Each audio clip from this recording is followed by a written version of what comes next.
Friends, ఈ election commission ఏమైతే ఎన్నికలకు వెళ్తున్నాయో రాష్ట్రాలు, మొన్న బీహార్ అయింది,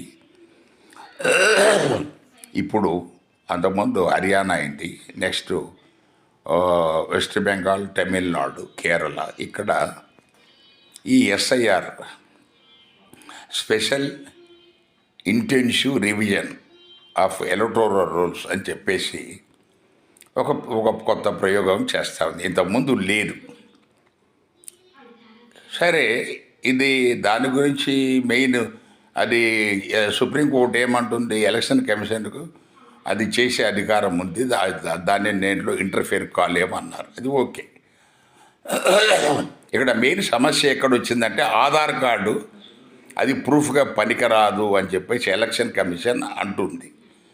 అది పూర్తిగా అజ్ఞానంతో కూడిన స్టేట్మెంట్. దానికి అసలు ఆధార్ కార్డుకు మించిన మనకు రుజువు వ్యక్తి గురించి ఇంకేమి లేదు. ఎందుకంటే ఐరిస్తో సహా రికార్డ్ చేస్తారు, ఇంకా దేంట్లో రాదు.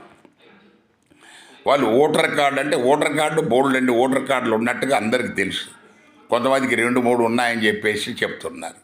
అందువల్ల ఆధార్ కార్డును ఎట్టి పరిస్థితుల్లోనూ అది మీరు దాన్ని రుజువుగా తీసుకోవాల్సిందే. దాన్ని సుప్రీంకోర్టు కూడా మరి అదేమి విడ్డూరమో తెలియదు, ఆధార్ కార్డు మనకు ఎలక్షన్ కమిషను కాదు, ఓన్లీ ఓటర్ కార్డు అంటే దాన్ని సమర్థించడం అనేది కూడా అది మనము ఆహ్వానించదగ్గ విషయం కాదు. దయచేసి పునరాలోచించండి. Aadhaar card is a basic document for any identification of a person in the country. అది కాదు అని అంటే మీరు వేరే ఉద్దేశంతో చేస్తున్నట్టుగా అనిపిస్తుంది.